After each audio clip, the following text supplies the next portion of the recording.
the best. All right, let's dive into the weekly match challenge accepted. There you go.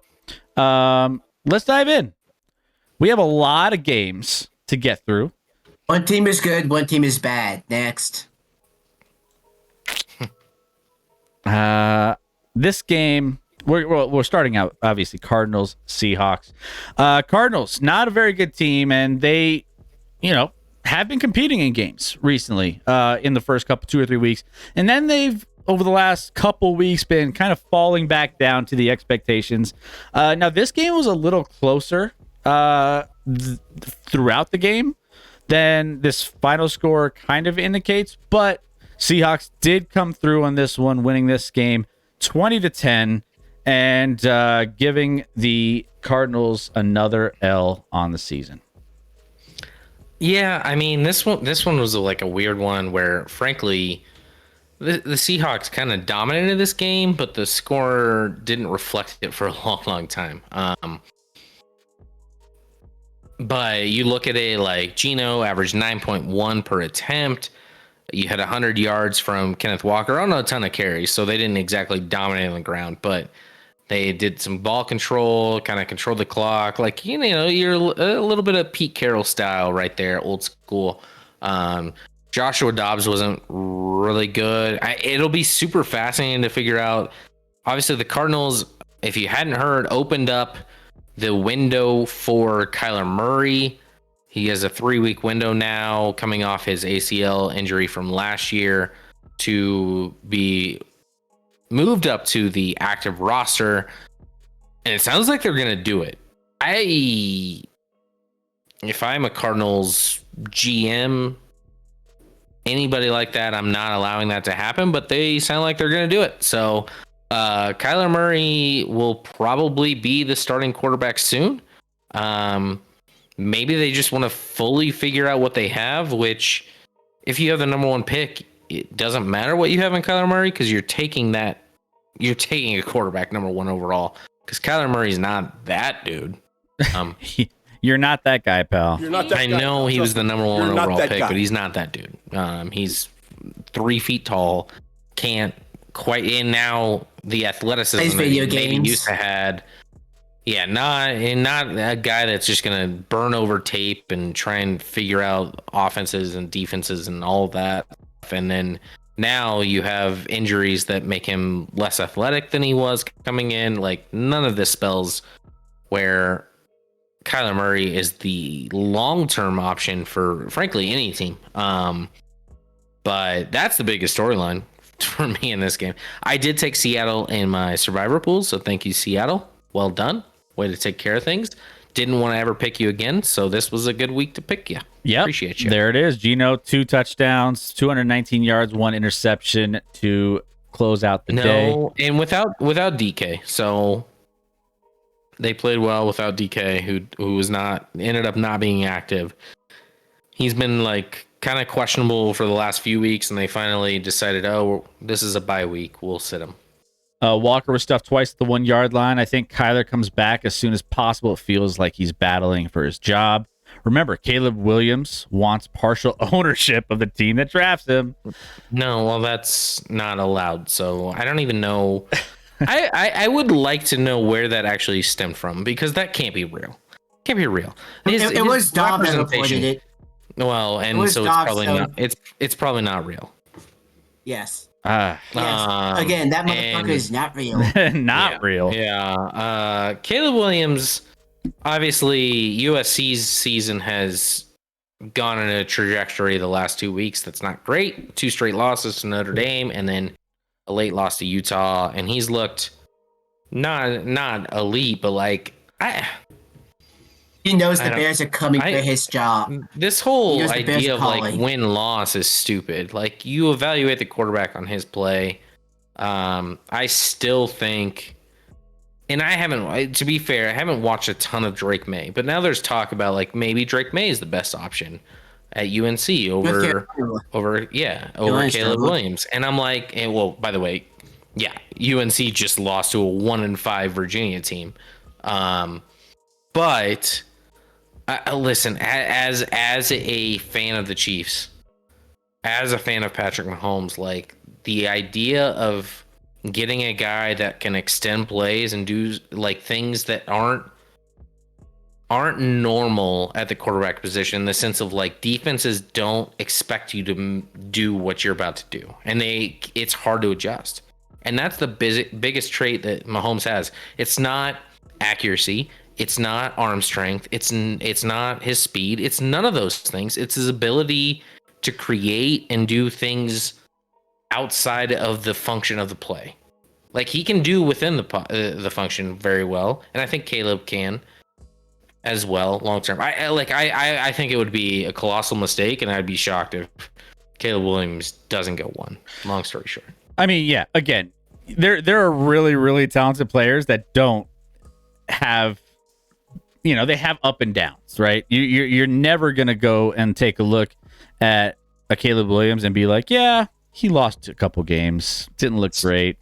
I'm probably gonna pass on him, because you know what? Hey, wherever the Broncos are sitting, if you want to pass on him, I'll let him drop. That's fine with me. To be clear, a North Carolina quarterback was selected first overall, or the first quarterback taken overall in the draft that Mahomes was taken as well. His name was Mitchell Trubisky. So Mitch, Steelers legend. Mitch. It's a trap. Remember Caleb Williams? Oh yeah.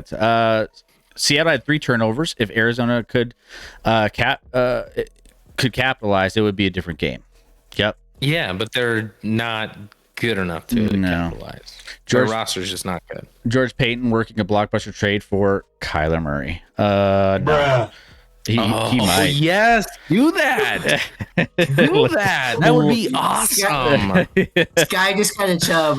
Bongfoot, welcome in. Good to have you, Raider Nation in the house. Raider Nation. It was a rough one today, Raider Nation.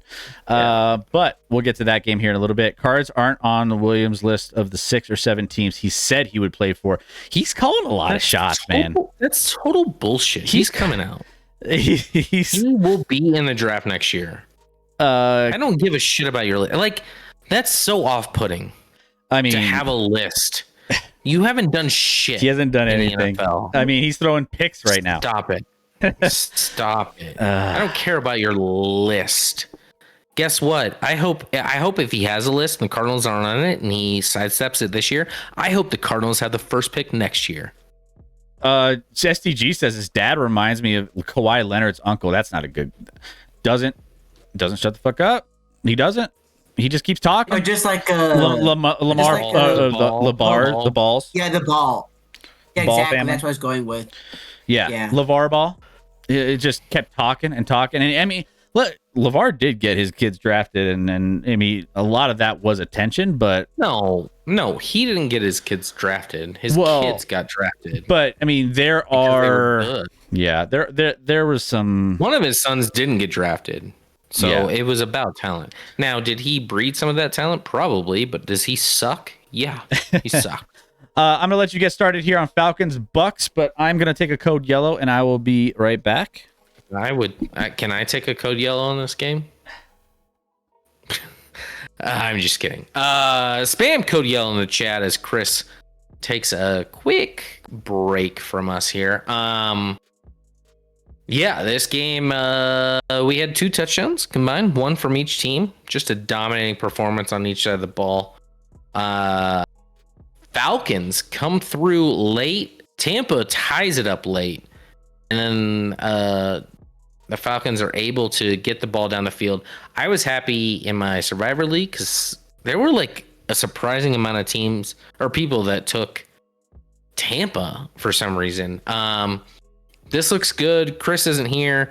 Chris and I both preseason picked the Falcons to win that dog shit division that is the NFC South. And now all of a sudden the Falcons kind of, I mean, there's a long way to go, obviously, but 4-3, leading the division after the Bucks lose at home. They're 3-3. Saints lose on Thursday night, and you have the Panthers that lose every time they play. So all of a sudden the Falcons are looking pretty good in a division that's not good.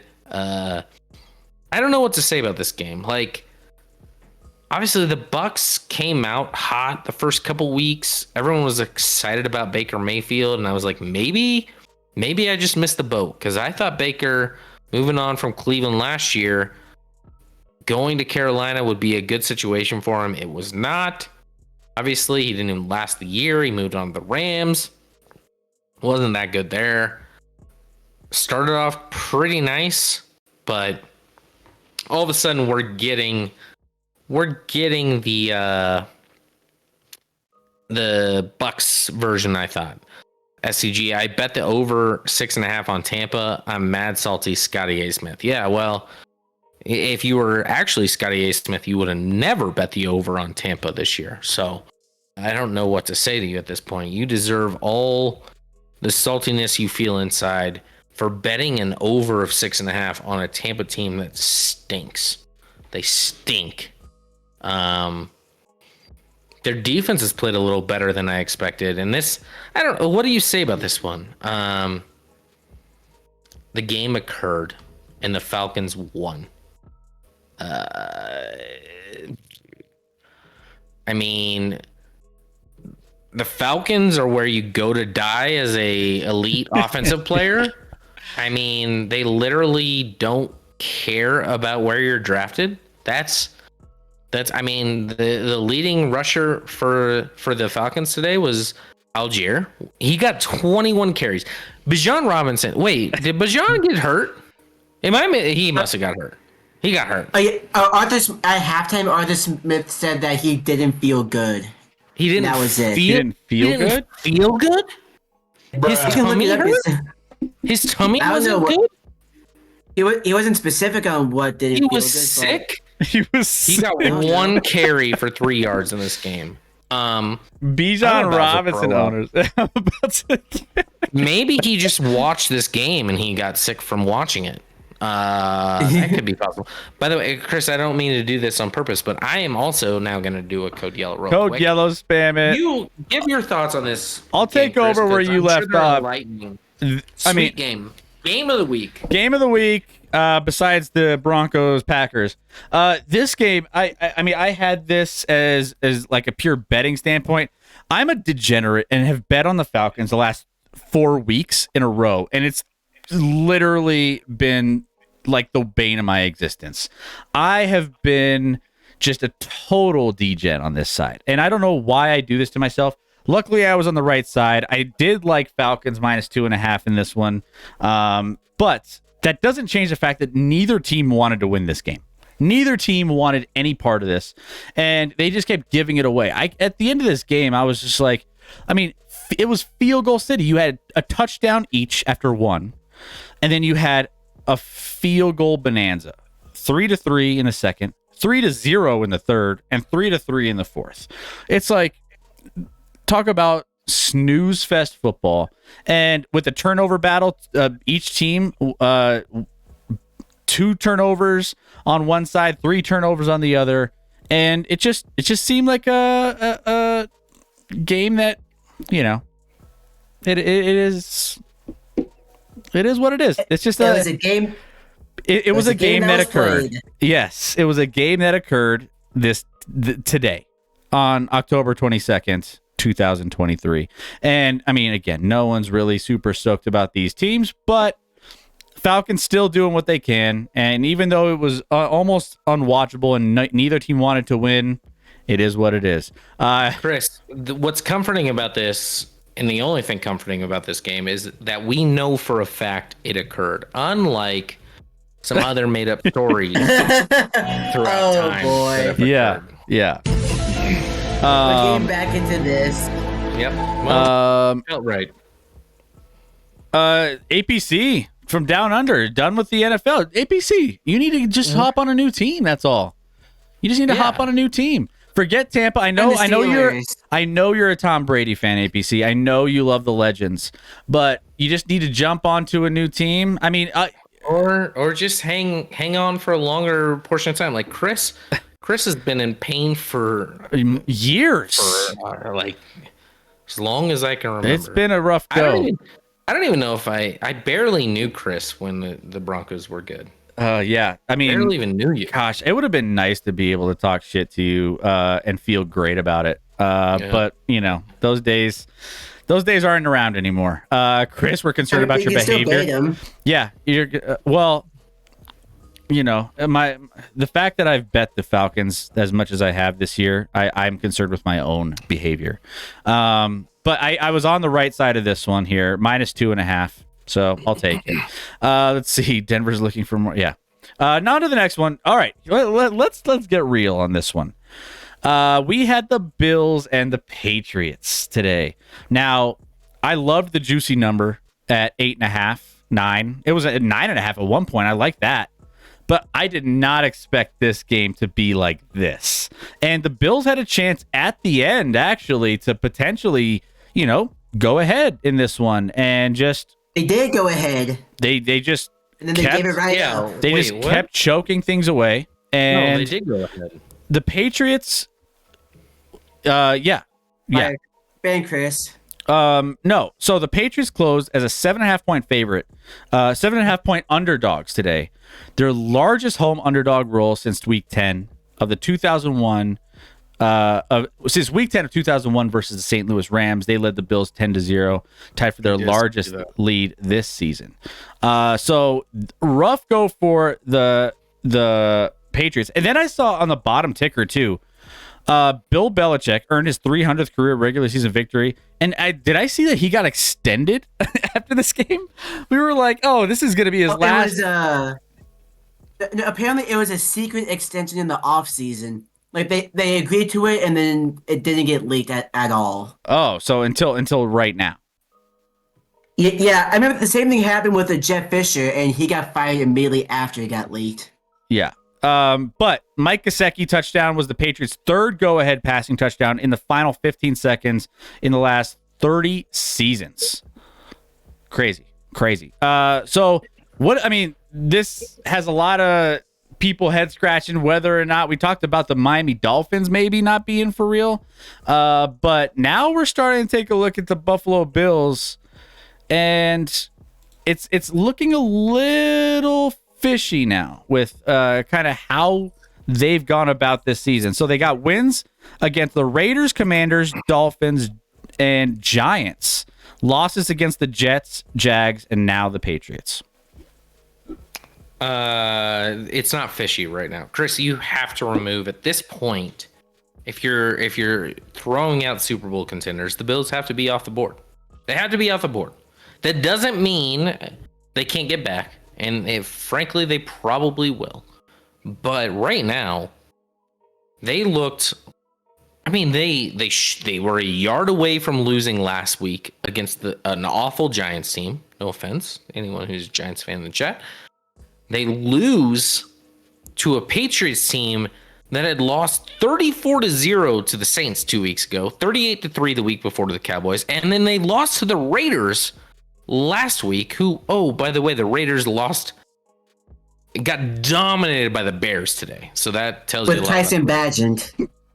Correct. So this Patriots team stinks, and the Bills were outmatched and weren't even close for a lot of portion of this. The Patriots were up, I think, 12 late in this game. Gave up 2 touchdowns, so the Bills actually go up 25-22,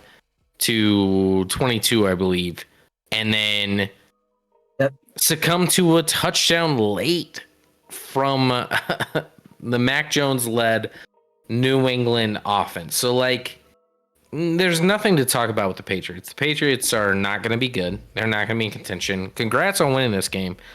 The question is, what is happening with the Bills? How can you lose this game? After a disappointing performance where you squeaked out a win Sunday night last week against the Giants, how do you not come into this game and guns blazing, ready to go, prove yourself? Listen, I'm not ruling out the Bills completely moving forward. They obviously have a ton of talent and a ton of pieces there, but they're bad right now. They're a bad football team right now.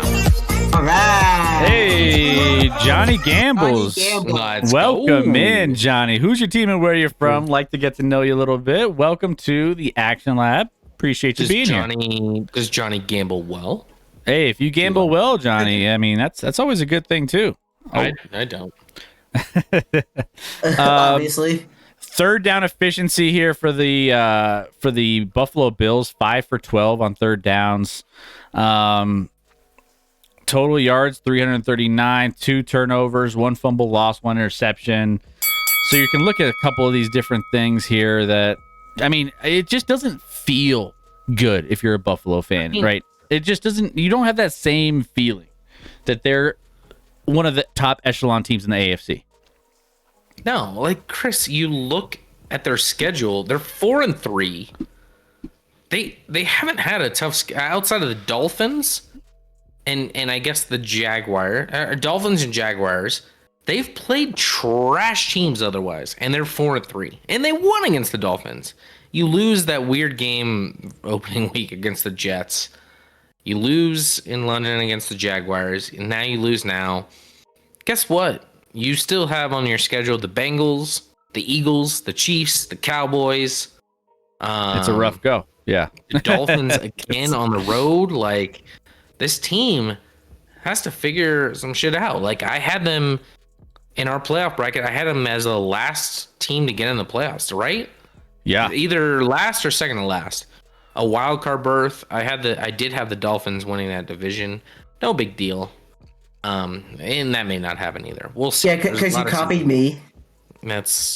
Don't ever repeat that ever again. It's never once happened.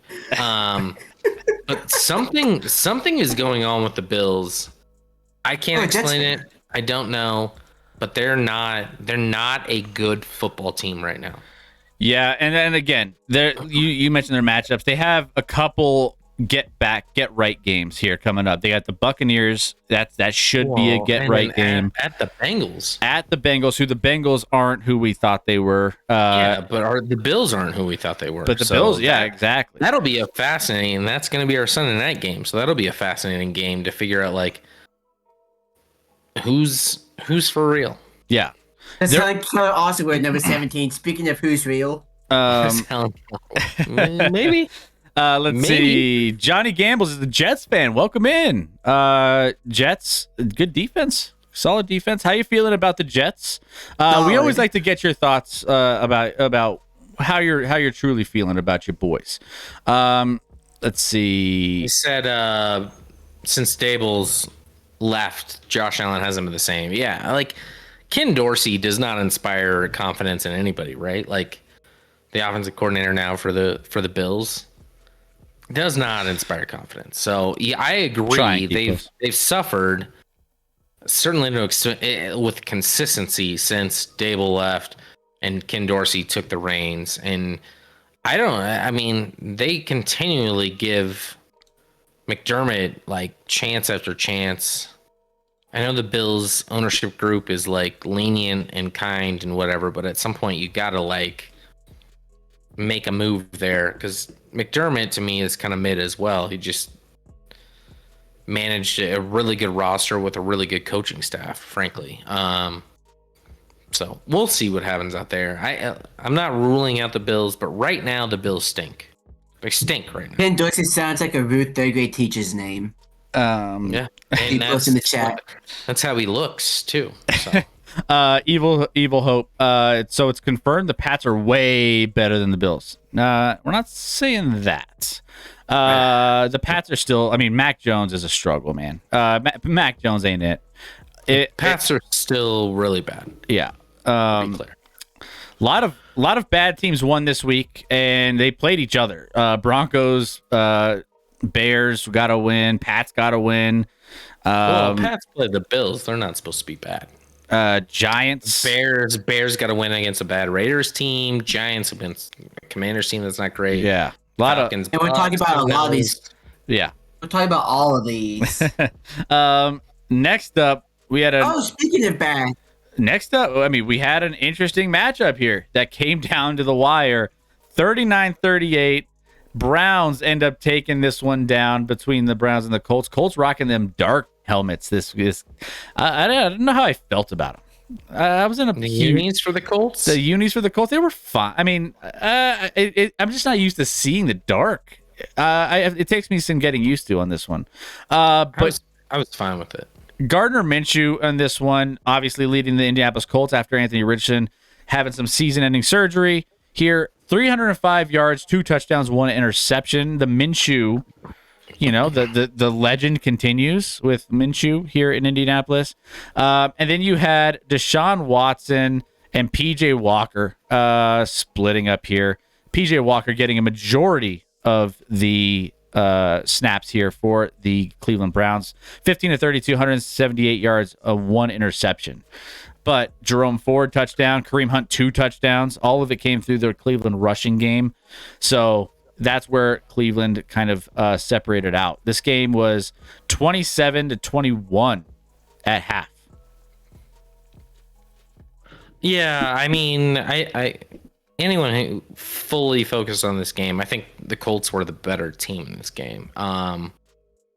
Cleveland somehow found a way to win. They won the turnover battle 4-2 in a sloppy game with turnovers. Like, that's way too many turnovers in a game. Deshaun Watson comes back in this one, starts for the Browns, goes 1 of 5 with an awful pick for 1 of 5 for 5 yards with an awful interception. Gets removed from the game because he's injured, but his injury is he sucks. Yeah. And PJ Walker comes in and doesn't play great, but the defense makes a lot of plays for the Browns that they've kind of been doing. The defense was wildly overrated coming into this one. There were metrics that ranked the Browns defense as by far the best defense in the league, and I'm like, chill the fuck out. Can we chill? And then today, the Colts with a backup quarterback went for 456 yards of offense against this Cleveland team. 38 points. Yeah, and quite frankly, they deserved a lot of those 38, where you had, defensive touchdowns for the Browns. You had field goals that were literally a 0-yard drive. They had, in the second quarter, the Browns scored a touchdown on a 36-yard drive. They scored a field goal on a 0-yard drive. And then they scored a touchdown on a defensive touchdown. And then a field goal that was 34 yards. So they scored in the second quarter alone. They scored 20 points. And they accounted for, I believe, 70 yards on those 20 points.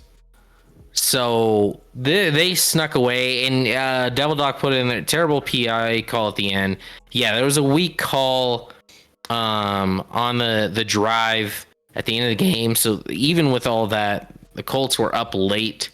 And then Cleveland scores a touchdown to win right at the end of the game. And there was a bad PI call that set up Cleveland at the 1, where instead it should have been 2nd and 8 at the 8. So I don't know. Maybe that doesn't change the game. Maybe they still score. Maybe they don't. But it was a bad call. But overall, Cleveland's incredibly fortunate to come away from this with a win against a Colts team that was the better team today. Yeah, Myles Garrett was a beast.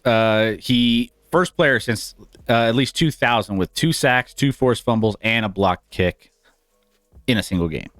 So, he was a one-man wrecking crew. And still, again, inexplicably, this game was close, 39-38.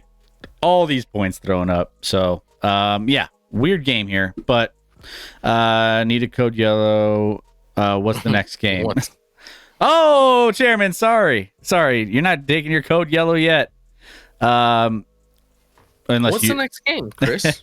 Chairman, you got to stick around for this one. There's a lot to break down in this one.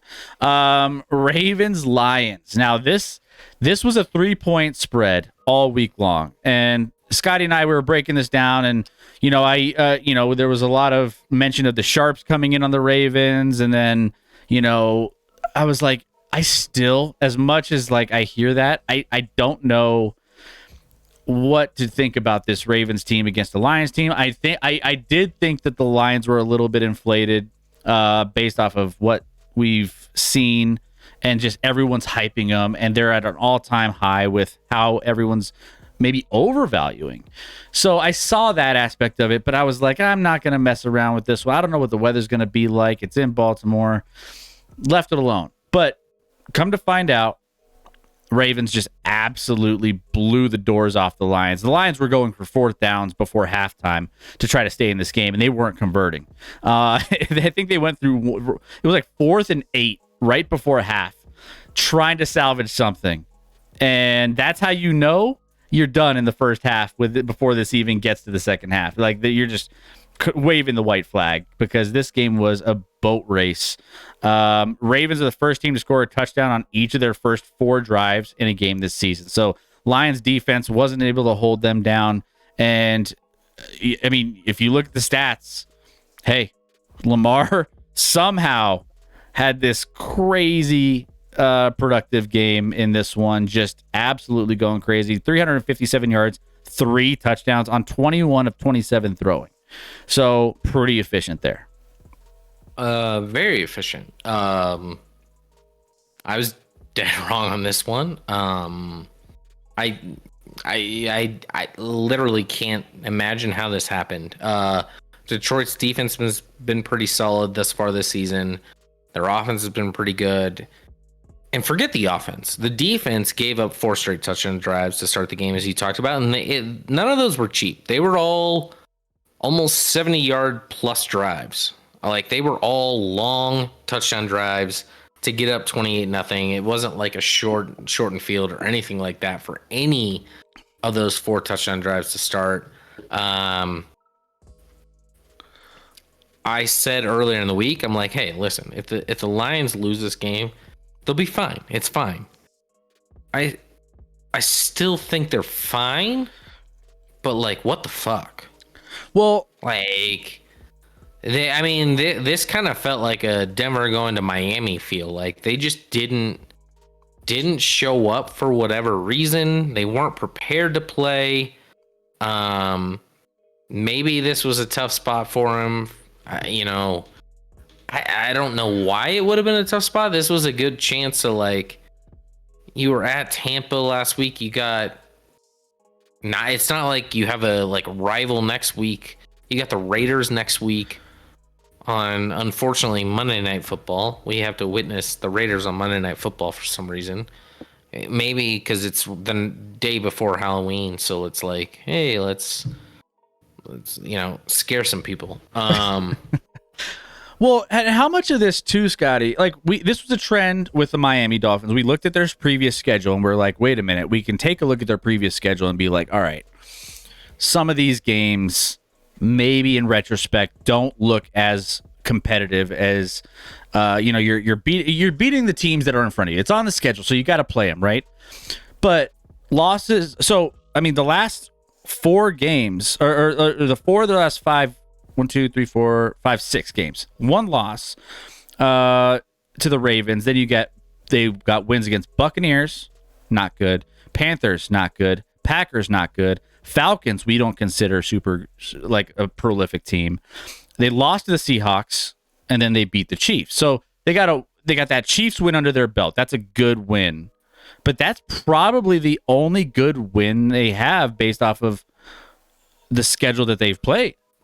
Yeah, but you could say that about a lot. What was the best win the Ravens had prior to this week? I mean, let's take a look at their schedule real quick and see what they've. The Browns. The Browns was their best win. Browns was their best win. The Browns. They beat the Texans, Bengals on the road, but the Bengals were bad, especially week 2. They were bad. Bengals they didn't have their Burrow. You beat the Titans, and then you lost to the Steelers and Colts. Like, those aren't good losses either. Like, they haven't had a tough schedule by any stretch of the imagination, the Ravens. And to be clear, moving forward, what does this mean for the Ravens? Nothing. Yeah, because the Ravens aren't a playoff team. Lamar Jackson isn't a playoff quarterback. We've seen it time and time again. I'll be right again if people think I'm wrong. Hey, Fireball. Fireball giving us some love. Thank you. Sim.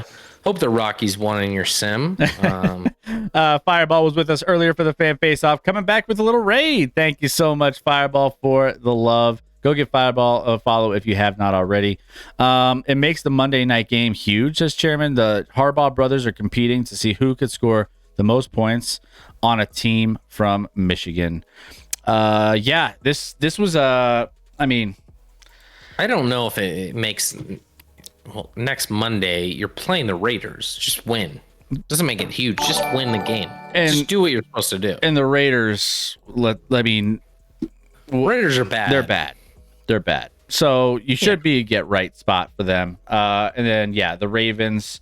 The Raiders just lost to a D2 quarterback by a lot. Yeah. Chairman, that's why it's huge. Chairman, only a Lions fan would feel like that's huge. Only a Lions fan would be so terrified of next week. Like, who's going to be the quarterback next week? Jimmy G or the Cockroach? I don't even think it really matters. I don't think it shouldn't matter. The Lions should take care of business there. I'm looking at the opening line of that one real quick. Just curious. Let's see. Raiders. Where are we at? Maybe they haven't put a line out. I don't see a line yet. Yeah, they probably haven't put a line out because they don't know the quarterback. Oh no, 7.5. 7.5. Detroit Lions minus 7.5 at home. At home? I think Jimmy will probably play, if I had to guess. Who would you take? Who would you take if you had to guess right now? I'd still take the Lions. I think the Lions on a bounce back week after this one, getting home. 7.5. I don't like the hook on it. That extra half. Yeah. That's the only thing that I don't like about it. And McDuggets makes a good point. Why is it a huge? The NFC North sucks. That's true. Lions still are at 5-2. Everyone else in the division only has 2 wins. So this was a humbling game. Like, hang on, you're not hot shit just yet. Yeah, I mean, it's a loss though at Baltimore. Which if they would have lost by 3. We're having a different conversation. Well, I mean, we're still having a different conversation, but at the same time, it's like, a loss is a loss. So Chairman's like, why is it huge? Are you all new here? I get it as a Lions fan. You're terrified. You got to taste terrified that it spirals from here. You have a taste, and there's expectations this year, Chairman. Normal human beings see it as like, wait, why is that huge? Yeah, no, you have expectations this year, and that's what makes it different, Chairman, right? I mean, that's what makes it like, oh, damn, like, I have to sweat out some of these games, and, unlike this game, where there's 0 expectations on either side, outside of me wanting the Broncos to lose this game, and they just did their worst impression. I feel like in the NFC, real quick, we already know who at least 6 of the playoff teams are 100%. Dallas, we already know. Philly, Detroit, Dallas, Philly, Detroit, San Fran, and whoever the NFC South winner is. And whoever wins that division, that's it. So that's 6. And Seattle too. Seattle, San Fran, NFC South, Dallas, Philly, Detroit, Dallas, Philly. So that's 6. We got one more. We got a wild card out there. Somebody figure it out. I don't know who it's gonna be. That'll be the interesting one. Someone gets a free blowout loss in the first round. Yeah, that could be fun. Or maybe you. I feel like the NFC South is going to be awful all year, and it's going to be one of those years where, like, remember when Seattle made the playoffs at 7-9, and then they won a playoff game? I feel like the NFC South. Yeah. Also, fun fact: the Commies in 2020 were the first team with a losing record to lose in the playoffs. Okay.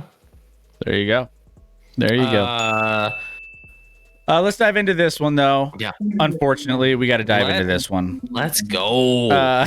The Broncos didn't do their job here. They actually the Broncos were field goal machines for most of this game, leading this one. What was it, 9-0 at one point? At the half. At the half, 9-0 yeah, at the half. 9-0. Green Bay was lifeless. Green Bay comes out, scores 10 points in the third quarter and 7 points in the fourth, but it wasn't enough because Broncos put up 10 in the second half to edge them out just barely. And they ended on a terrible Jordan Love interception, which I felt like, it was probably going to go that direction the way Jordan Love has been playing football. Expecting him to get a drive down the field with I think it was 30 some seconds left. It was in no timeouts. It wasn't going to be promising, but the Broncos hold on here to get a close win against the Green Bay Packers. This spread was 1.5 all week long. A lot of people, at least from a betting standpoint in Vegas, a lot of the pros had Denver Broncos. I didn't touch this one because I'm a degen because I bet on Atlanta every week. I'm not this degenerate to bet on the Broncos and Packers game. But Jordan Love didn't look good at all. Russell Wilson didn't look good. This was an awful game to watch, and I'm glad we didn't. Scotty, I would have probably prioritized the other game that you wanted to watch all day, and that's just red zone keeps popping us back into this one. But the Broncos get a win. They drop to 2, or they go up to 2-5, and the Packers 2-4. Yeah, and it was a disappointing win for the Broncos. I feel like we just don't know. Good win. It's a disappointing win for the Broncos because at this point, the Broncos could legitimately be winless if they don't let the Bears come back. And the Packers were lifeless in half of this game. Yes, but they also lost their first 2 games by a combined 3 points. Doesn't change the fact that there's a lot of teams losing a lot of games, and we need to keep pace. And there's a lot of games left still, though. And again, looking at the rest of the schedule, the only winnable games here are. You always beat the Chargers once. We always beat the Chargers once. Patriots and Raiders are the only 3 that I could see on this schedule that are. Texans got better. I think Texans are a better competitive team. You can win a lot of these games, Chris. I really feel like a 6-11 seasons in your future. Just totally ruining your draft prospects. This game, and you're gonna like it. No, I will love it. The current win total for the Broncos is over under 5.5. It went up 1. It was at 4.5. So that's why I said 6-11, Chris. That's what I see. I see 6. So you got the over? Should probably bet the over, Chris. Betting the over. You're bet the over. Hey, you're getting even odds on betting the over, Scotty, plus 100. Yeah, take it. Go for it. Do it, Scotty. You bet it. Broncos bright spot here if you're looking for a bright spot for the Broncos. Broncos won after holding a halftime lead for the first time since 2021 week 14. Their 10 straight losses with a halftime lead entering Sunday was the longest streak in NFL history. Depressing. In a way, Chris, and it's a different way because obviously the quarterbacks are very different in the stages of their career here. But if there was ever a game I've watched at least somewhat, we had Red Zone on or whatever, so watching a lot of this game. If there was ever a Spider-Man meme game, this was it. Yeah. Like pointing we're the same team. We hate life too. Which it was just a battle of wills. The Broncos had control the first half. Through the third, they tried to blow it late, and then the Packers were like, nay, I will give you a field goal.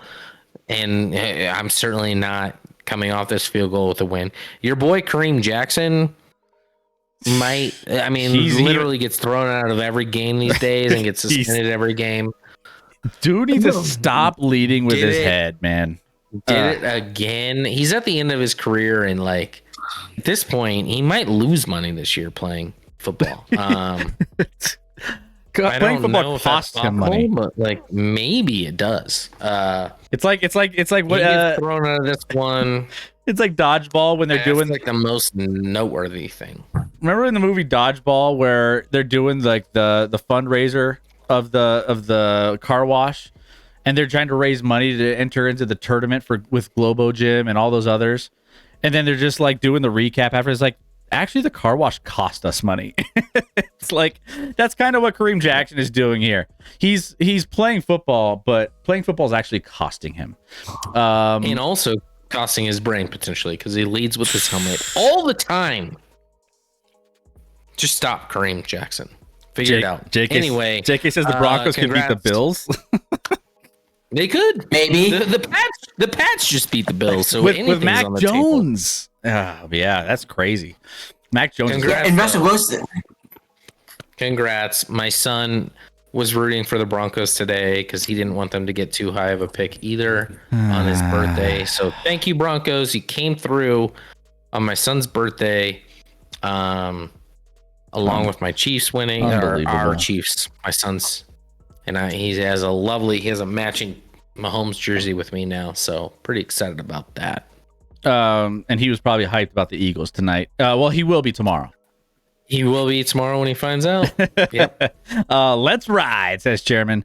Thanks for it was it's spicy. Yeah.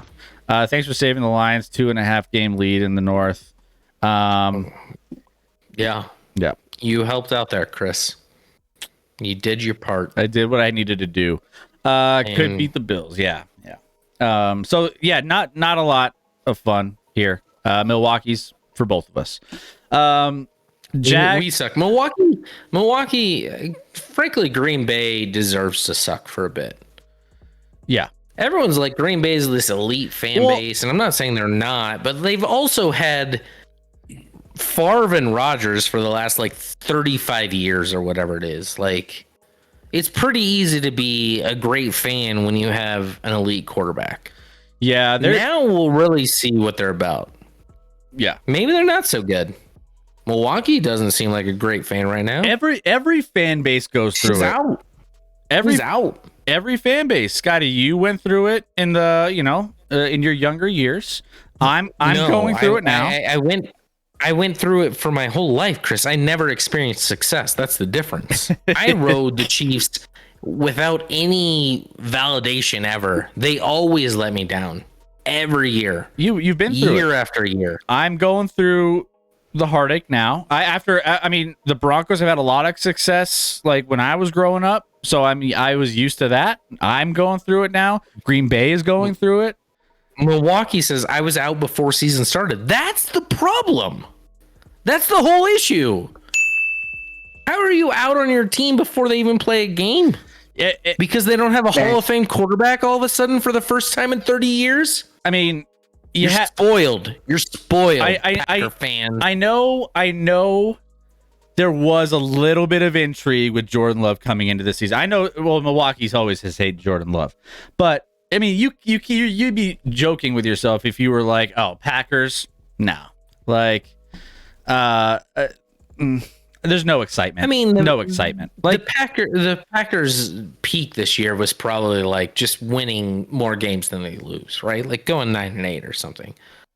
Well, and that was their peak. They weren't going to be like contenders, of course, but like Packer fans are kind of spoiled. But I mean they're absolutely spoiled. Every single team, I don't care how bad you are, the winless Lions, like at some point, there's excitement going into a new season, regardless of how bad. You're always excited for football to be back, always excited to watch your team to be back, right? Like, even if you know it's going to be a rough road ahead, you still get excited for the team and the season, regardless, right? Like, that's just part of it. Everyone starts at zero. Everyone's got a chance. That's what we talk about every offseason. Everyone feels like they have a chance. I certainly hear it here in Denver every year, Chris. Mm-hmm. People all of a sudden forget how bad they were the year before, and like this is the year we turn it around. Yep, exactly. Actually, no. Andy Edgar tweeted out complaining about a bad call on Packers today. I was like, Packers fans realizing the NFL has bad calls is priceless. Welcome in. We've been waiting for you. I mean, welcome in. It's crazy. Jags Saints. This was the Thursday nighter here. Jaguars end up beating the Saints here 31-24 in a much higher scoring game than we would have anticipated. I didn't expect a lot of this game. None of this game makes sense. This game is just it doesn't exist. It's not a real game. That motherfucker is not real. Not real. Let me go over the total points in every Saints game prior to this one. 31. Yep. 37. 35. 35, 34, 33 total points in both teams. They literally hit the under 40 in every game that season. This is a Thursday night. Lawrence is questionable. Everyone's questionable. Not 100%. Yeah. And what the hell happened? Just an offensive explosion. And quite frankly, this game should have gone into overtime, Chris.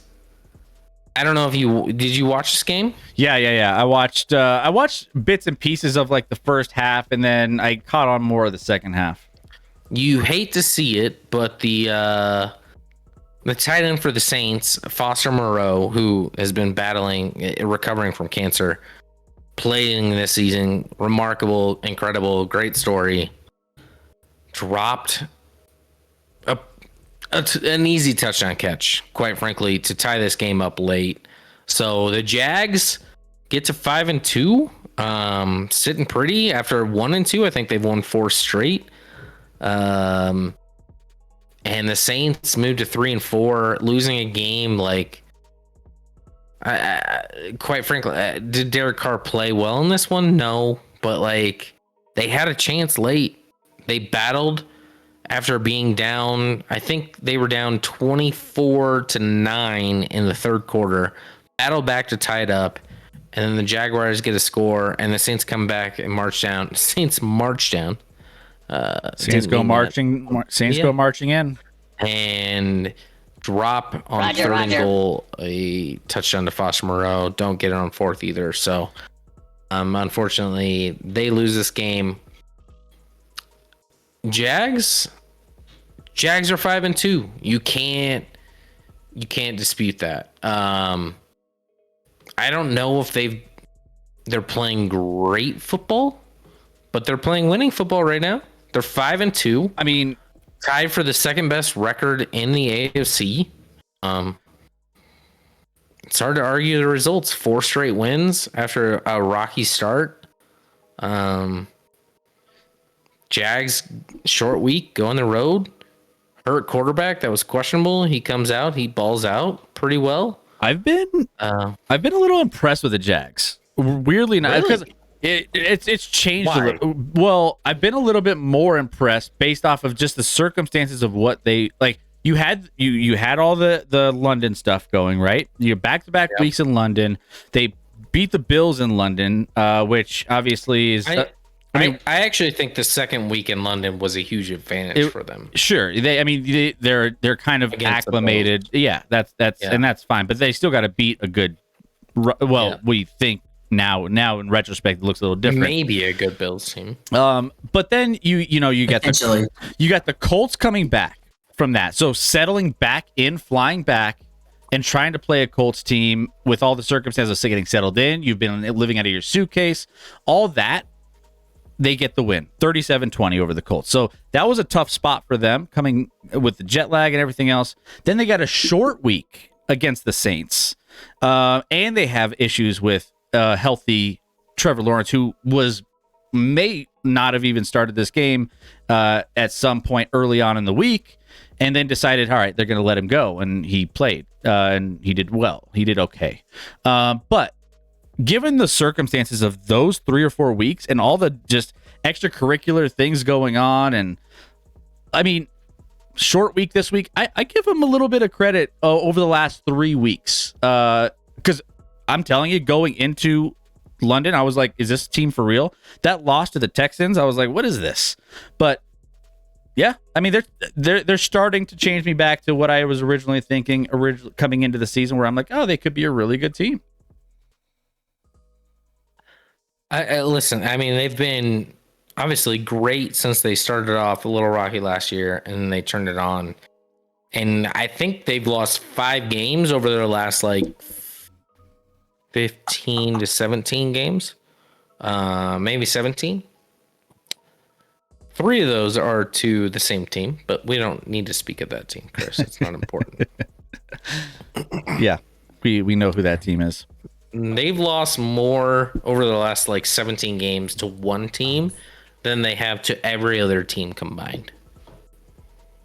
Crazy. Saying. Also, too, one thing on the New Orleans side to keep an eye on, their red zone efficiency is awful. They were 2 for 5 in the red zone, by the way, this game, but they've been on the season just not very good in the red zone. And I was watching a few of these plays down the stretch, and I was like, they have it in the red zone, and I'm just like, I have no confidence that the Saints are going to punch this in, and they just choked away possessions. The Saints right now are the Broncos of last year. No, they're the dumbest franchise in the league, and it's pretty obvious why. And I don't blame the Saints for a portion of it, but then so the Saints went all in and said, "Screw you, salary cap moving forward." When Breeze was at the end of his career, they were all in, try and win a Super Bowl, then we'll rebuild.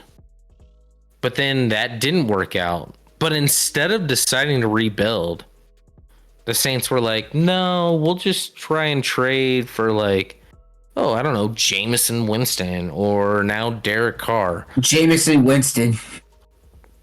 The Saints are so screwed financially moving forward with salary cap. The next couple of years, like they're going to be a dumpster fire. The Saints are going to be the worst team in the league the next couple of years. They will be, because they have to get rid of so much financial obligations and basically finally admit I have no problem with them going all in on Breeze at the end of his career and trying to win another. But once Breeze retired, they made a colossal mistake and not just rebooting everything. Like, all right, we're selling. We're gonna get rid of this payroll. We're gonna start from scratch again. They didn't do that, and now they're fucked. The Saints are in maybe the worst shape in all of the league. And that's the thing, is like teams evaluating themselves like legitimately and realistically, right? Because like some teams just kind of lull themselves into this false sense of security that they're just, we are still in our window. We're just 1 or 2 pieces away. Broncos have struggled with this for a long time. And, here's the thing. Like, the Saints are in that room. I think there's a couple other teams that we can look at across the league. Like, we're just 1 piece away. We just need to do that one thing. And they end up just going in a direction that just screws them for the next foreseeable future.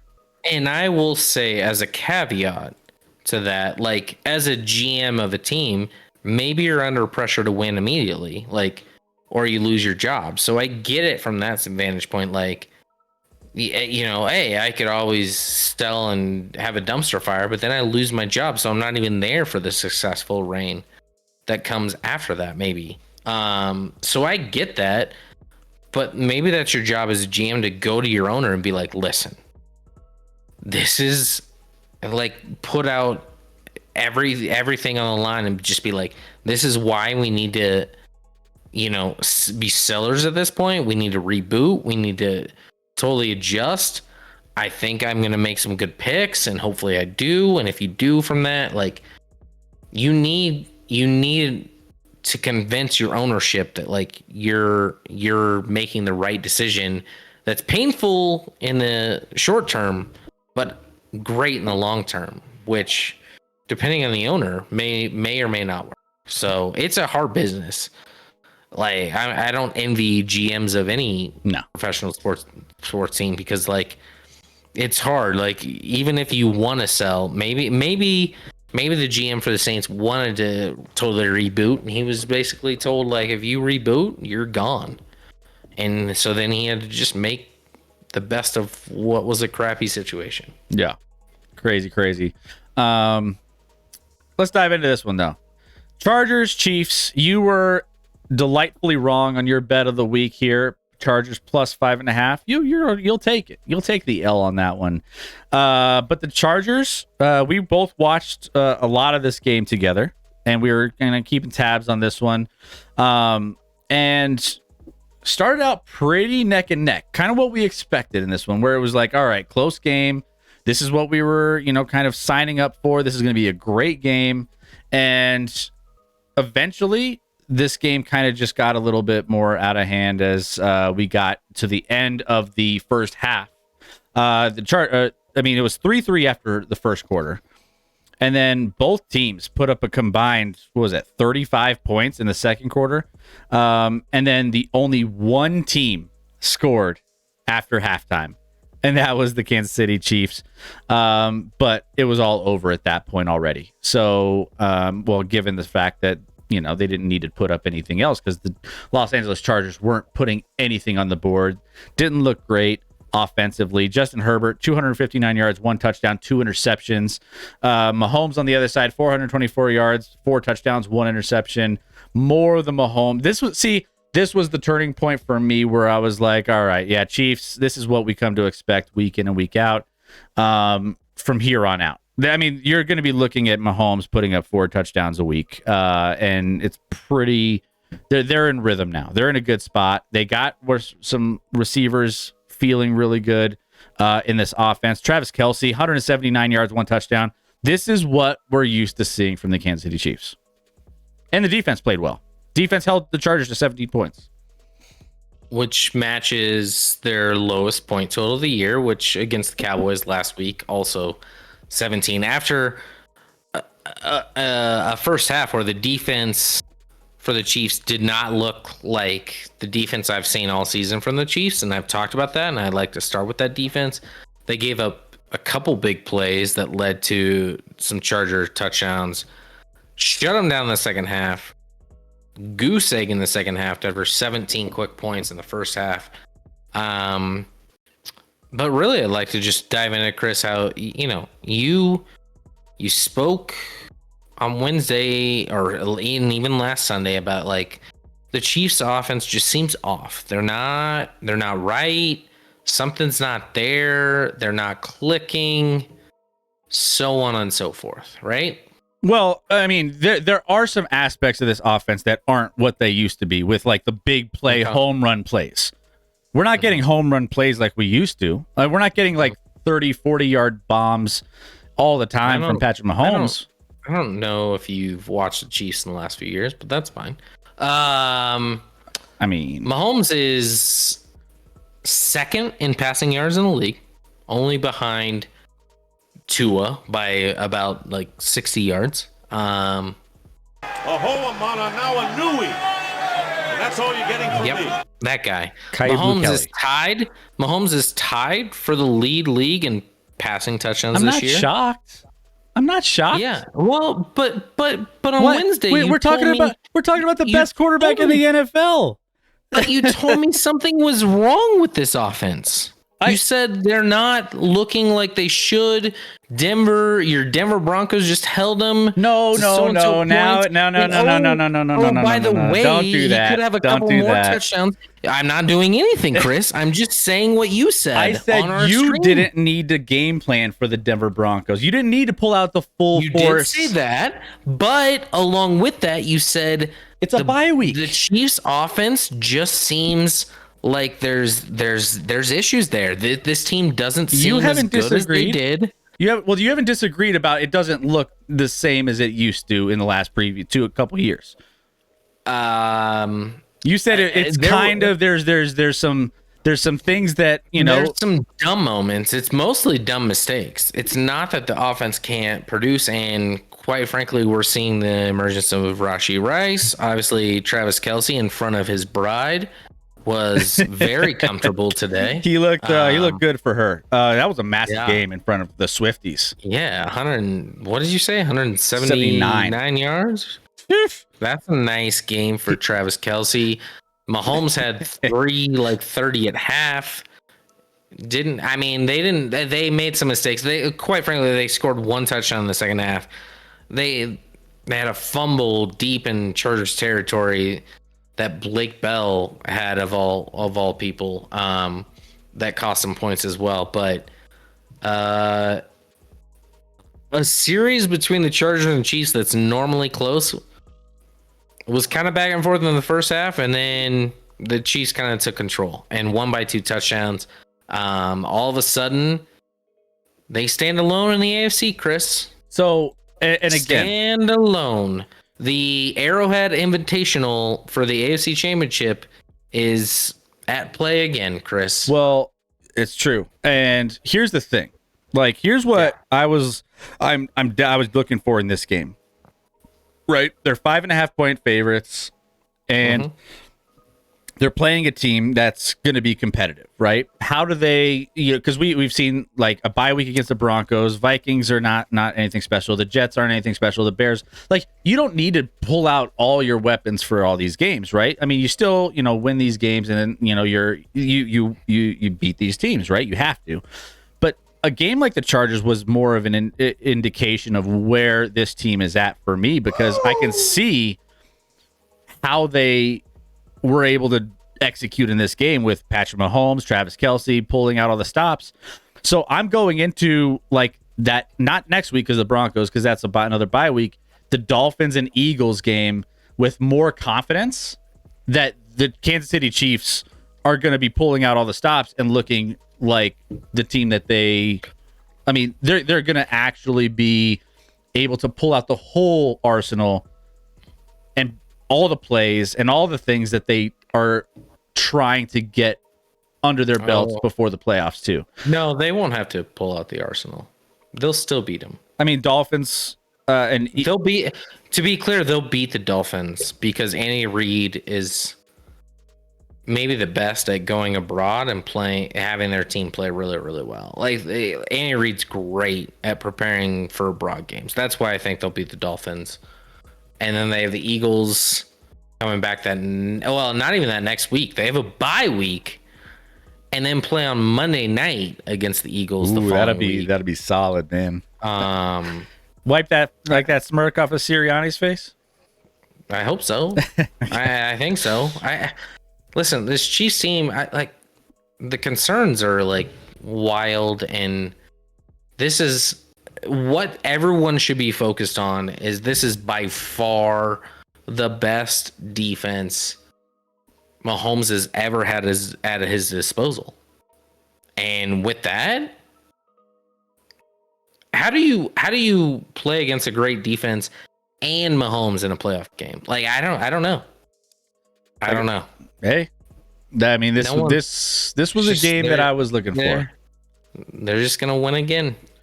This was that little taste of, no, we're just sleeping giants right now. We're just kind of, easing through the schedule, and here's a little taste. It's like a sample at Costco. You know what I'm saying? They just give you a little taste, and you're like, man, that was good. That's kind of what the Chiefs did tonight with the Chargers. Today with the Chargers, they just gave you a little sample of, hey, yeah, we're still here. We're good. Don't worry about us. And that's pretty much it. On the other side, I mean, we talked about this too. Chargers lost the division with this loss. Chargers upcoming schedule here, and we'll take a look at this, but we always talk about them. They got the Bears and the Jets back-to-back weeks, but then they got Lions, Packers, Ravens. They got, I don't know, they got some winnable games, but I don't know if I believe that this Chargers team looks any better than they did last year. Oh, I mean, they made the playoffs last year, and they still, even at 2-4, have a chance to do that. Stream, in the tight AFC, it's still dwindling away. No, it's not great. But you look at what they've done. Like, every game's been close prior to this one. Their 3 losses combined against the Dolphins, Titans, and Cowboys were by a combined 8 going into this. And then the Chiefs beat them by 14, so that was a convincing win. But their wins were close. They won, obviously, a Vikings game that could have gone either way, and then they beat the Raiders by 7. So Normally, what the Chargers do is they play in close games. But with that, can they get back in the playoff picture? I can, but yeah, or they can. But like Chris, the division feels over for the AFC West. Yeah. Even if it didn't prior to the season, right now you got a 6-1 Chiefs team, and then a 3-4 Raiders, 2-4 Chargers, and 2-5 Broncos. Like, it's over. There's another tweet here. In 4 games, Taylor Swift has been in attendance. Travis Kelce's averaging 108 receiving yards per game. Games that she was not, he's averaging 46.5. Take that with what you will. But she's repping. And oh, by the way, I do see a picture here with Mr. Mahomes in the background of that picture in the box. Jackson's in that picture right behind Taylor Swift. Okay, well, they're not. I don't know if that's a good thing or a bad thing, but we're probably a bad thing. By the way, is Chat still awake? It's a good thing for Jackson. Is Chat still awake? Nope, Chat is very dead. Did Chat have a busy day today? Are we falling asleep in the chat? I feel like we haven't had anybody like talk. I was like, are we still live? Because you're talking about the Chiefs. Okay. All right. Well, let's move on to another. Let's move on to the Bears and the Raiders. It does die when the Chiefs, because I just say every point. And, well, actually, people just get tired of it. I get it. Oh, there we go. Now we got people. All right. I was just making sure you guys weren't like falling asleep on us. All right. All right. Hey. Just now's the time to dive in. Tell us more about this Raiders. Now Bears let's game. get into the nitty gritty. Bears and Raiders.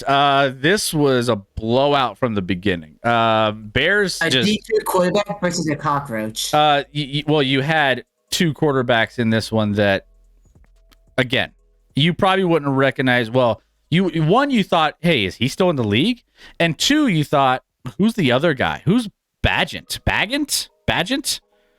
For the Chicago Bears, because Justin Fields is hurt currently. So you had 2 backups going head to head with a 2-5 Chicago Bears now and a 3-4 Raiders team who lost 30-12 to probably the worst team in the NFL. 21 for 29 for Bagent, 162 yards, 1 touchdown. Hoyer, 2 interceptions on 129 yards.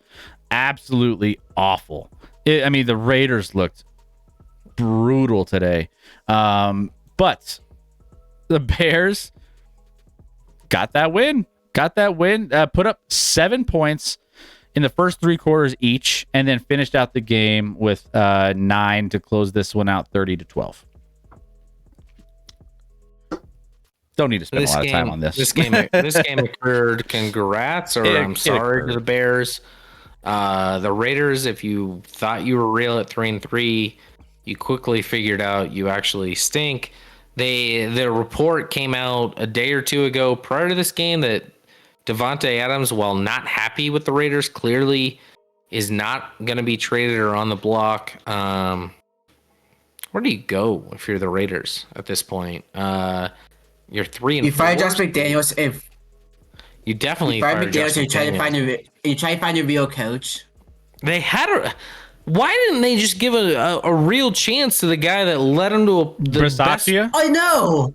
That's what I was saying. Like, even best run they ever had, and they barely lost to the Bengals. Quite frankly, they had they were at the 10-yard line with a chance to tie it up late. Like, even then, don't give him a big contract. Just give him a 1 or 2 year deal. Like, you did really nice. Here's a deal to see if you're legit or if it was fake or if it's just a fluke. That's some really bad ownership, to be clear. The guy. It's Mark Davis. What do you expect? How do you expect a guy in itself. to be able? Yeah. How do you expect a guy to lead a franchise? They need Chucky back. He looks like that.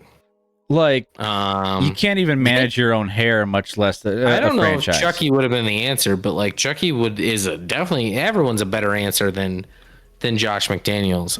But it just seems like Mark Davis wants to be more and let's make a splash signing, and Saltamachia or whatever his name wasn't like that splash guy. So he's like, we'll just move on. He's trying to do is whatever his name. He's trying to do his best Jerry Jones impression, and he can't pull it off. But yeah, the Raiders are abysmal. And that's coming from a Broncos fan. And the Bears stink too. You know who is one of the biggest winners today of bad teams? The Bears. They won, but they're almost separated now from everyone else with the Panthers. They have the Panthers pick, and there's only one team now that even has one. The Cardinals are the only team that has one win. Yeah, Panthers 0-6 with 0. Cardinals 1-6, and everyone else in the league at least has 2 wins. Yeah, which is kind of wild. Which again, Broncos 2-5, Patriots 2-5, Bears 2-5, Giants 2-5. And then there's about 8 teams with 2 wins. Then you have the teams with bye weeks. Yeah. So there you go. We're not going to spend too much time on this one. Steelers and Rams. We don't need to talk about this one either, do we, Rex? All right. Doug, pump the brakes there. Pump the brakes there, Rec. Wait, why are the Steelers on the left? I thought this was a home game for the Steelers.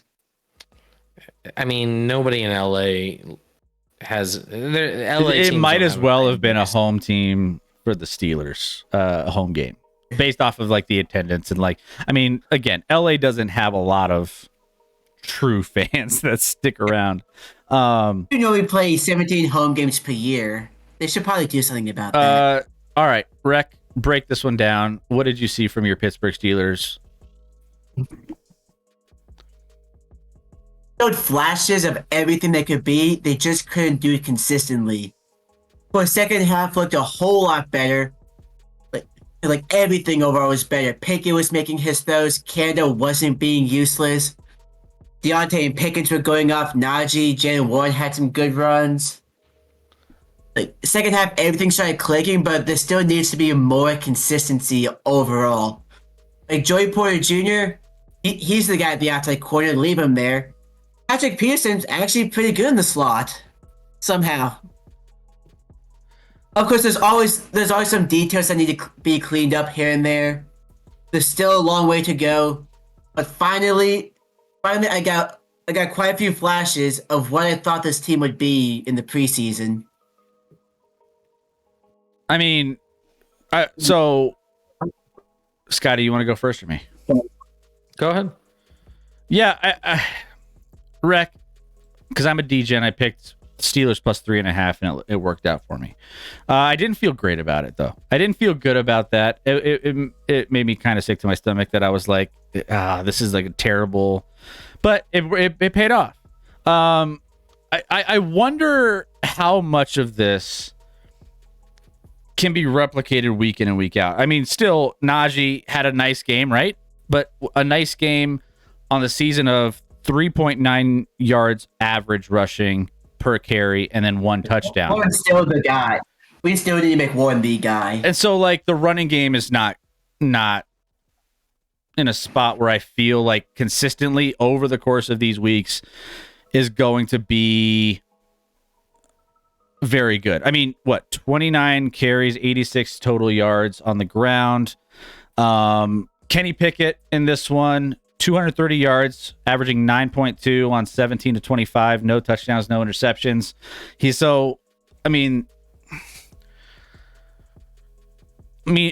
don't know. I struggle to see. I think the Pittsburgh improved to 4-2 on the season. Los Angeles Rams dropped to 3-4 in this one, but I didn't come away with this game thinking man, Pittsburgh is back. Or they're, you know what I'm saying?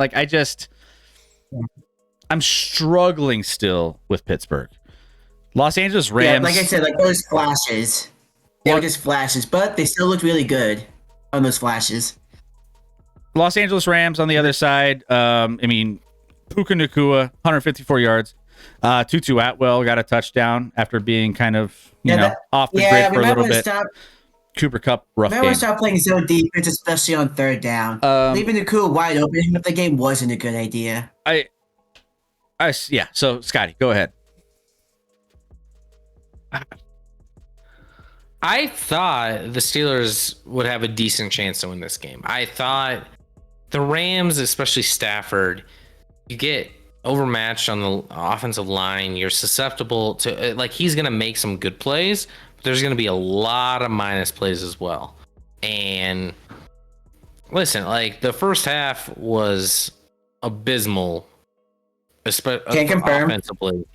offensively for Both sides. the Steelers, especially mostly the Steelers. I mean, Yeah, pretty much. their field goal drive, their 3 points was on a 22-yard drive.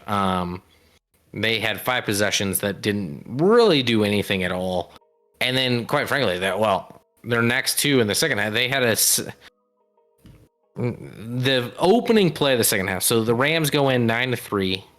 Opening play of the second half, Stafford throws a pick to Rex, Defensive player of the year. favorite human being, in TJ Watt, and he takes it back to the 7. Steelers get it in on third down so a nice solid 7-yard touchdown drive from that offense. Yep. With an elite quarterback sneak. Follow it up after the Rams scored a touchdown with a 3-play 0-yard drive. The Rams missed a couple field goals in this one. And then, hey, credit to the Steelers. Their last 2 drives of the game, they scored touchdowns on to tie it and then take the lead and win. Listen, it looked like kind of what they kind of went to was like, hey, let's throw a back shoulder to Pickens and see what happens. How they hadn't figured that out yet, I don't know, but like that seemed pretty predictable, and it worked out pretty well in the second half for him. You also had Deontay. Deontay was back, and that was a nice breath of fresh air.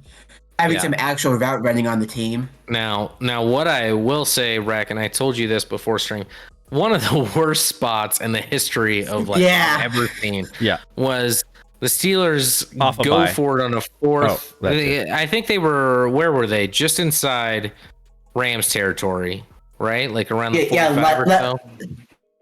Yeah, I want to say like maybe between the 35-40. Like it would have been a long ass field goal. I mean, look, I can look this. It was at the 4th and 1 at the Rams 39. So, and they try the good old Eagles tush push, and he probably loses yardage. And they spot him with a first down, and the Rams are out of timeouts. They can't. It was with more than 2 minutes on the clock. The Rams couldn't challenge, and it was such a bad spot. Now, would the Rams have scored? Probably not. Maybe not. Who knows? But they would have had the ball at their own 40 with more than 2 minutes to go with a chance to tie it up. Really bad spot that, like, I literally have no idea how the refs missed that. I don't either. But it wasn't ever close. The Steelers come away with a win and looked, at least, memory is short. In those last 2 drives you had, the last 3 if you include the drive that sealed the game, I guess, looked pretty good offensively for the Steelers. So we'll see what they do. Progress is progress. Yeah. There's a bunch of stats. Johnny throws out stats too. Tomlin 45-40 outright as a dog. I mean, as an underdog, he performs fairly well, but also off of bye weeks, he performs fairly well as well. So right back. Code yellow, spam it in the chat. I'll take it. Move on. We always win ugly, never dominate. I think, and again, I think getting some weapons back. Deontay Johnson coming back. I mean, he's dynamic. So I think there's some ways that this Steelers team can step up a little bit more. I just need to see it, a little bit more consistently. Like I said, like we had plenty of flashes. There's plenty of moments like, oh, this is what I was looking for. This is what I was expecting. We couldn't do it consistently. If we figure out how to do it consistently, watch out. Because, you look at that first half. Until then, it will be ugly. You look at that first half, and you only had 3 points on the board. So, like, if you could put up points in the first half and kind of get a nice little cushion and then see how that plays out, I mean, yeah, that Yeah. changes the optics a little bit of it. Byron Although was I'm out. scared because Play he's call on was really IR, bad, but- so that was a win in my book. Yeah, and you'll take those. There are ugly wins. Let's be real. That happens in the NFL Yeah. with even that's the only way we win. so. Yeah. But I am scared of next week because we play at Kryptonite. I don't know why this is our Kryptonite, but we play the Jaguars. So you're saying? I mean, I don't know what the spread is on that game, but I probably should consider it. Most likely. Like I remember there was 1 year like the Jags were really bad and we won like 27-3. Every Steelers fan was shocked. Jags. It was shocked that we convincingly beat a bad team. Jags currently -1.5. I don't know how I feel about that game. I think I mean, It's like Jacksonville on the road again, or Jacksonville on the road here in Pittsburgh, and then also, I don't know that like Jacksonville's been on such a nice little run. I feel like it's gonna come down at some point, but I mean, I don't know the historic matchups head to head against Jacksonville, Pittsburgh. I haven't studied that, but I mean, I don't know. besides that 27-3 win in I think 2020, they own us. So I put a meme about that in the Discord just now. So Jags own the Steelers. Good to know for the next week. Yep. So I am worried about next week. Okay. Well, they're -1.5. Jags -1.5 in Pittsburgh. So we'll see. Ironically, Chris, there's for all the hype of the AFC we had it, we all felt it coming in this year. Yep. There's only one team we know for sure is good in the AFC right now. The Steelers. Okay. Well, now you're banned. Also, this is another one of those. This game happened. Moving on. Yeah, I don't know if I need to spend a ton of time here. Giants got a ugly win against a bad Washington team. Scott, do you have any big storylines from this one that we want to focus on? Otherwise, No, nobody has big storyline for this. Tyrod Taylor, Sam Howell matchup. Sam Howell sucks. Tyrod Taylor played pretty damn well again, which again lends itself to like, did they make a giant mistake with Danny Dimes in the contract they gave him? But yeah, Sam Howell, and everyone talks about Sam Howell's like elite plays, and he has some plays where you're like on film that you're like, oh man, he could be legit, but like he's takes so many minus plays, he has bad plays, and it kind of reared its head in this one, and they had opportunity after opportunity to kind of come back in this one and make a run, and they could never do it. So congrats to two bad teams. Tyrod looks better than running offense than Danny Dimes. I mean, that's the biggest takeaway from this. Which is wild to think that Danny Dimes, again. And we're talking about this confidently when the Giants scored 14 points. I mean, the Giants have looked. I mean, yes, they scored 14, but they also I think this was like the first. They fumbled with a 1st and goal where I think Saquon fumbled late. Listen, I mean, the box score for Tyrod Taylor was 18-29, 279 yards and 2 touchdowns, 0 picks. Like, you would 90% of the teams would take that from their starting quarterback in a game. And looking at the Giants schedule, they have a lot of tough games early on, right? Lost to the Cowboys, the 49ers, the Seahawks, the Dolphins, the Bills. They beat the Commanders and the Cardinals, who they should have beat. But now they have a nice light schedule coming up. Jets, Raiders, back-to-back weeks before taking the Cowboys and the Commanders and the Patriots, Packers, Saints. I mean, it gets easier from here on out by and large, but they've had a tough little gauntlet here to start the season in the first place. Sure, but they lost to the Cowboys by 40. They lost by like 20 to the Niners. Yeah, I mean, they it lost hasn't been good. by 20 to the Seahawks. Like, They're superior teams. a tough schedule, but they've lost by a lot. It wasn't like, oh, a player here or there could have changed things. But yeah, they get the Jets, Raiders, Cowboys, Commanders, Patriots, Packers, Saints in the next, like, I mean, that's a outside of winnable the stretch of Cowboys. games outside of Cowboys. And then, but 2 of their last 3 are against the Eagles, and then Rams sandwiched in between those. But maybe the Eagles don't have to play that last week. We'll see. I mean, the Giants are still 2-5 though, so Yeah. to get back in that picture, there's a lot of work to do. But they've certainly, after looking like maybe the worst team in football after 5 weeks, they've made strides. Almost should have beat the Bills almost last week, and then beat the Commanders this week. So at least they're looking like a semblance of the team that made the playoffs last year. Daniel Jones is back. Now it's time for the Giants to make a run. Hey, I'll take it. Well, but we just said how Tyrod Taylor's played pretty damn well. You in just his got, absence. yeah. Tyrod's been kind of superior so far this season. But all right, I think that's it. That's all the games recapped here for you guys as of Sunday at 1:00 a.m. In the Eastern time zone. But there you go, guys. We have still a Monday nighter coming up. Monday Night Football, 49ers and Vikings.